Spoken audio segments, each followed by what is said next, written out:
sejahtera Allah yang melampaui segala akal kiranya memelihara hati dan pikiranmu di dalam Kristus Yesus Tuhan kita. Amin. Oras di kita sendiri sama Inang, secara khusus keluarga Pandiangan dan juga Inang Guru Simanungkalit ya. Pada hari ini saya ambil firman Tuhan dari Mazmur pasal 127 ayat 1 sampai dengan ayat 5. Demikian firman Tuhan.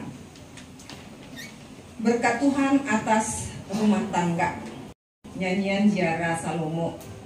Jikalau bukan Tuhan yang membangun rumah, sia-sialah jerih payah orang yang membangunnya.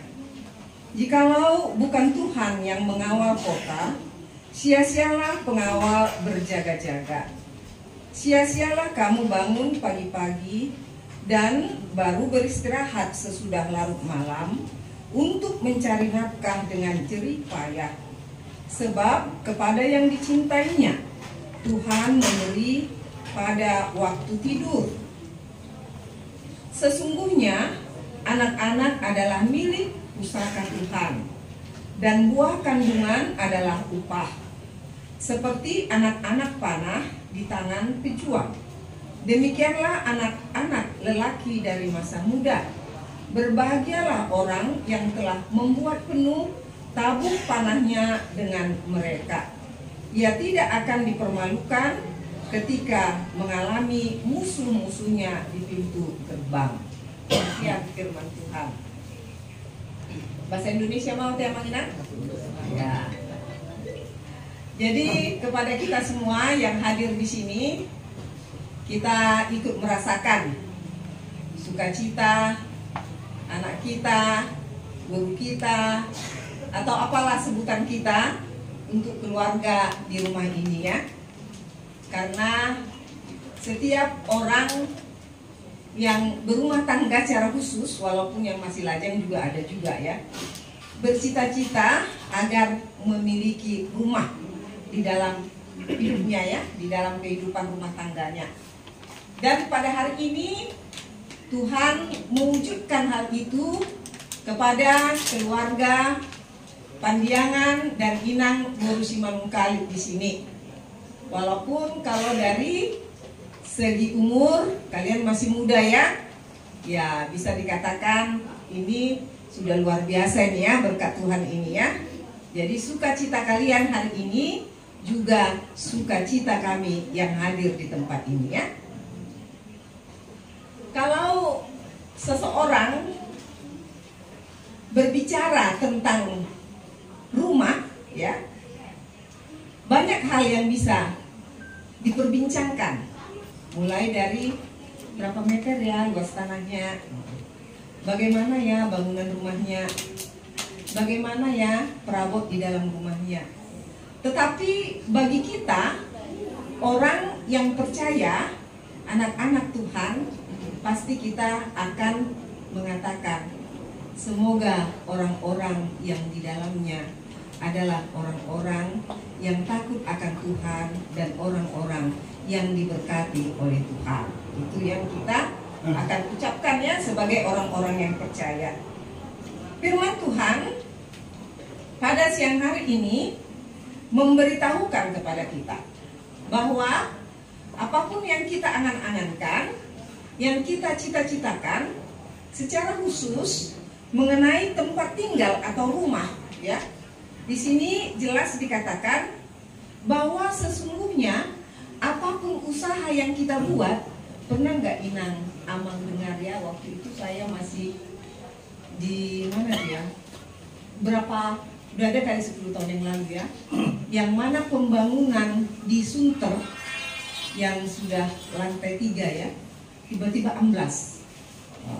Tiba-tiba amblas ya. Kita nggak tahu apakah adukan semennya yang kurang pas atau apapun itu ya.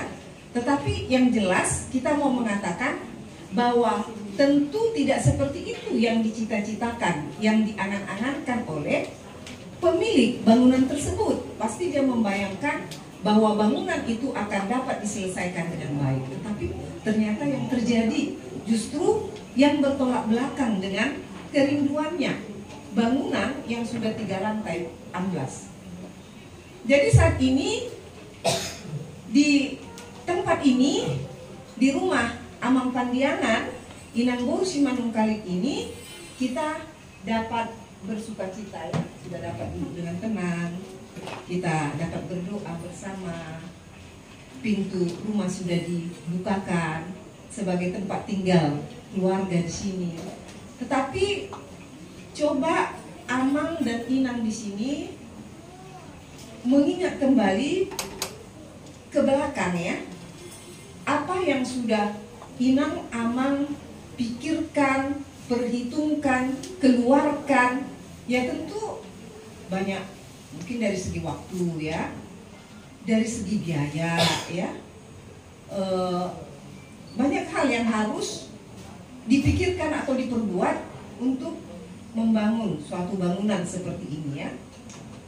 Tetapi kalian perlu mengetahui, tanpa campur tangan Tuhan, tanpa restu dari Tuhan, apapun yang kalian angan-angankan itu, apapun yang kalian rindukan itu bisa batal, ya kan?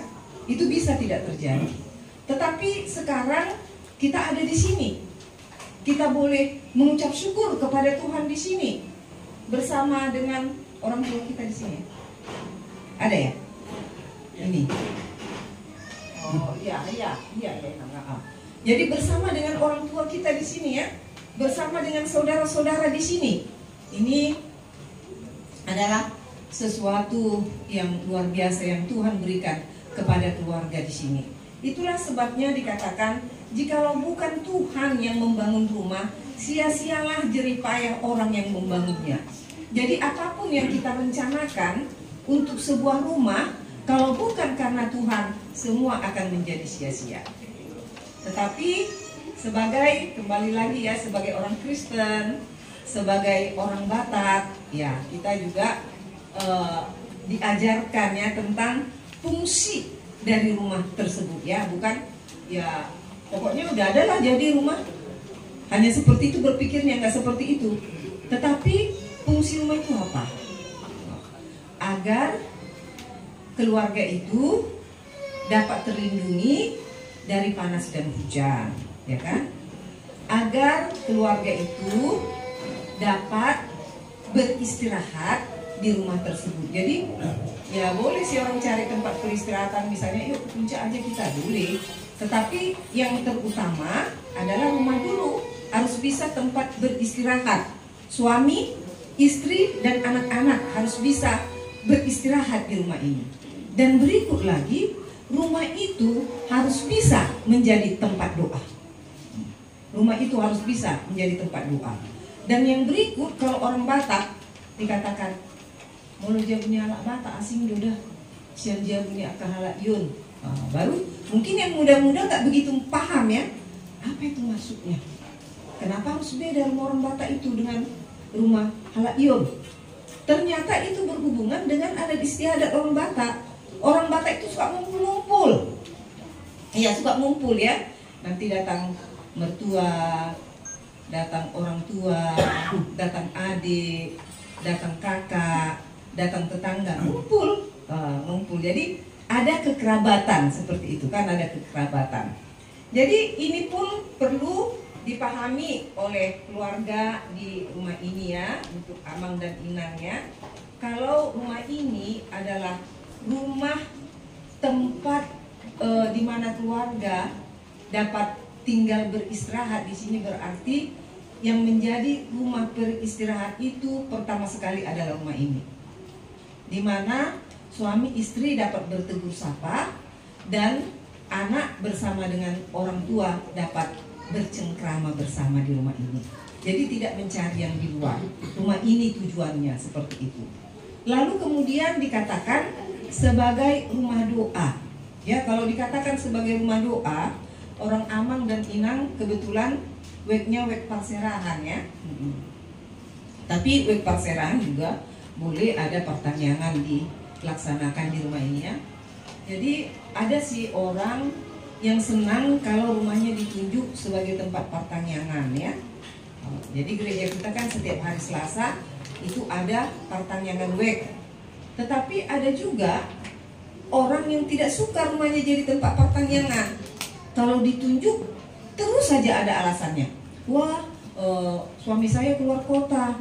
Wah, seperti ini. Pokoknya selalu mencari-cari alasan agar di rumahnya tidak usah dibikin partangyangan.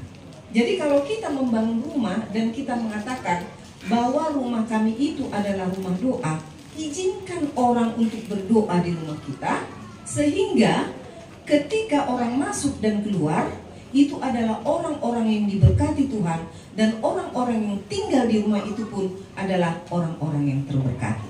Nah, seperti itu ya. Dan dikatakan juga di sini, jikalau bukan Tuhan yang mengawal kota, sia-sialah pengawal berjaga-jaga ya. Dan juga dilanjutkan dengan aktivitas lainnya ya, bangun pagi-pagi, mencari nafkah dan sebagainya dikatakan tadi ya. Jadi memang kalau berbicara tentang rumah nggak lepas dari itu, karena Tuhan pun memberkati rumah orang-orang yang percaya ya. Tuhan memberkati orang-orang yang tinggal di dalam rumah tersebut. Jadi harapan kami sebagai pendeta, sebagai orang tua di sini, dan sebagai handai taulan di sini, kami semua berharap agar ketika kalian nanti ya di rumah ini, kalian adalah orang-orang yang terberkati ya.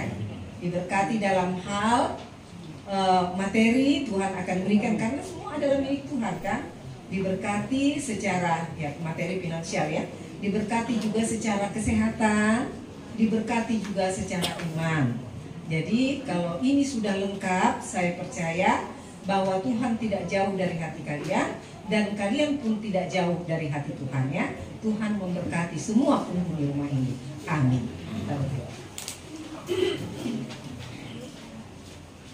Bapa di surga, Bapa yang kami sembah, kami puji di dalam Yesus Kristus, Tuhan dan Juru Selamat kami yang hidup.